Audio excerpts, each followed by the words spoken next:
अवधूत चिंतन श्री गुरुदेव दत्त स्वामी महाराज की जय। छत्रपती शिवाजी महाराज की जय।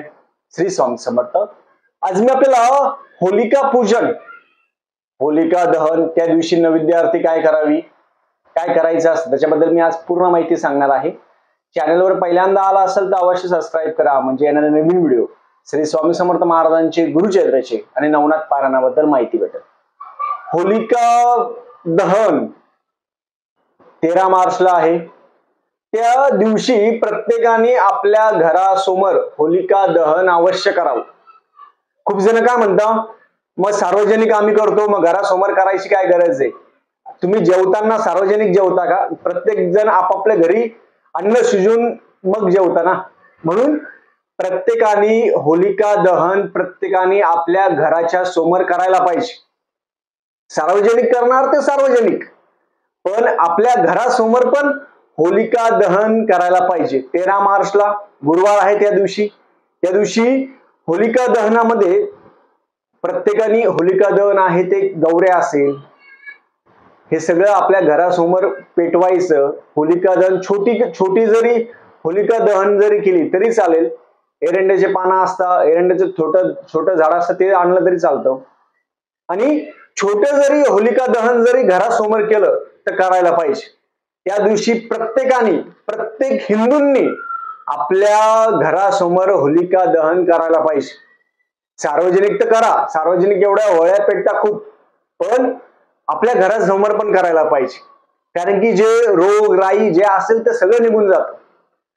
13 मार्चला होलिका दहन आहे, त्या दिवशी पौर्णिमा आहे, सत्यनारायण पण त्या दिवशी करायचा। मग होलिका दहनाच्या दिवशी विशेष काय सेवा करायची?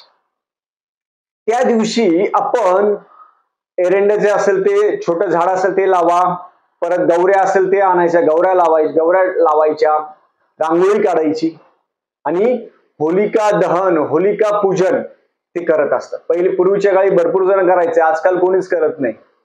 फक्त सोसायटीमध्ये एक जण करणार, बाकी सगळेजण आपापल्या घरी बसणार, तसं नाही। त्या दिवशी पुरणपोळीचा नैवेद्य करायचा।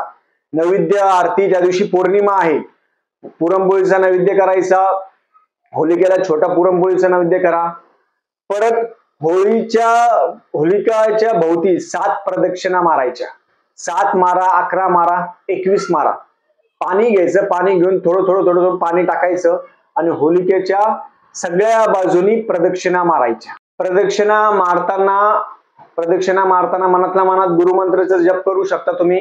काही नाही आला तर गुरुमंत्राचा जप करा, मनातल्या मनात 7 प्रदक्षिणा मारायचा, बोम मारायची आणि बाजूला सरकायचं, होलिकेचं पूजन करायचं। त्या दिवशी एक नारळ असतं ते टाकलं जातं आणि तो नारळाचा जो प्रसाद आहे तो खाल्ला जातो। त्याच्यासोबत सगळ्यांनी काय करायचं, गाईचं तूप, 11 लवंग, 7 बत्तासे आणि 5 विड्याची पानं आणि दोटी खोबरं, पुरणाची पोळी, वरण भात हा नैवेद्य करायचा आणि होलीच्या तिथं ठेवून द्यायचा। तर 11 प्रदक्षिणा सगळ्यांनी मारायच्या, 11 मारा, 7 मारा आणि खोबरं असेल, तूप असेल, नैवेद्य असेल, प्रार्थना करायची की आमच्या घरामध्ये सुख समृद्धी नांदू द्या आणि घरामध्ये कष्ट दूर होऊ द्या। होळीच्या दिवशी काय करायचं, एक काळ्या कपड्यामध्ये मूठभर काळे तीळ घ्यायचे, काळ्या कपड्यामध्ये मूठभर काळे तीळ घ्यायचे, ते आपल्या खिशात ठेवायचे आणि खिशात ठेवून दिवसभर आपल्या खिशात ठेवायचे आणि नंतर रात्री होळीमध्ये ते काळे तीळ टाकून द्यायचे। आपले जे त्रास असेल काही त्रास, तो त्रास निघून जातो। होळीच्या दिवशी आपण काय करायचं, मनातली जे कामं असेल, मनातली वाईट विचार असेल ते सगळे जाळून टाकायचे। मनातले वाईट विचार, मनातले काही अतिविचार हे सगळे जाळून टाकायचे। होळीच्या दिवशी मन प्रसन्न ठेवायचं, घरामध्ये वादविवाद भांडणं ठेवायच्या नाही। होळीच्या दुसऱ्या दिवशी काय करायचं, होळीची जी राख असते ती राख घरी आणायची, पूर्ण अंगाला लावायची, डोक्याला लावा, दोन्ही छातीला लावा, पोटाला लावा, पायाला लावा आणि पूर्ण अंगाला लावायची।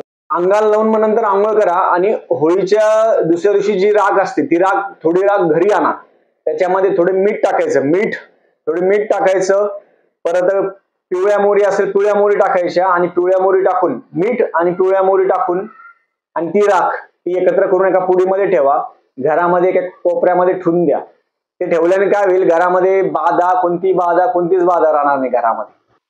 होळीच्या दिवशी पासून तुम्ही बजरंग बाण चालू करू शकता. 90 दिवस, 60 दिवस, 108 दिवस चालू करू शकता.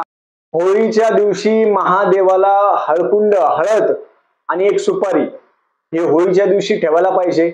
आणि महादेवासमोर तिथं तुम्ही व्यंकटेश स्तोत्र वाचायला पाहिजे. ज्यांचा व्यापार चालत नाही, ज्यांचं बिझनेस होत नाही, काही होत नाही, त्यांनी तिथे व्यंकटेश स्तोत्र वाचायला पाहिजे. नवग्रहाचा दोष असेल, खूप जणांना नवग्रहाचा दोष असेल, त्या दिवशी काय करायचं, होळीच्या दुसऱ्या दिवशीची जी राख असेल ती राख घरी आणायची. मी आणत असतो ती राख घरी आणायची, पूर्ण अंगाला लावायची. अंगाला लावताना आपल्या डोक्यापासून पायापर्यंत, उतारा जसं करतो डोक्यापासून पायापर्यंत, कोणाला मानसिक ताणतणाव असेल, मानसिक भीती असेल, भीती वाटणे, छातीत धडधड होणे, खूप रात्री डचकणे, हे करणे, तर तज्ञ व्यक्तीकडून, एखाद्या ब्राह्मणाकडून किंवा तज्ञाकडून तुम्ही तसा उतारा करून घेऊ शकता. स्वतः करणं थोडं हे असतं, पण दुसऱ्याकडून करून घेणं खूप प्रभावी असतं. त्या दिवशी काय करायचं, ते होळीच्या दुसऱ्या दिवशी राख आणायची किंवा जपून ठेवायची. ती डोक्यापासून पायापर्यंत लावायची. डोक्याला लावा, दोन्ही हाताला लावा, छातीला लावा, पाठीला लावा, पोटाला लावा, पायापासून खालीपर्यंत ती राख लावायची. त्यांनी काय होतं, आपले जे नवग्रहाचा त्रास असेल, कोणाला बाधा असेल, ती सगळी निघून जाते. आणि ते लावल्यानंतर आंघोळ करायची, साबण लावायची नाही.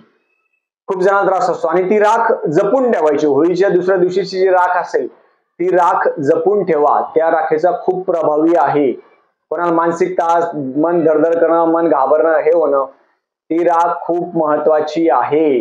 पण ती राख जपून ठेवा. अमावस्या पौर्णिमेला उतारे करण्यासाठी ती राख खूप महत्वाची आहे. होळीच्या दिवशी आपल्या घराच्या आजूबाजू सगळीकडे दिवे लावायचे.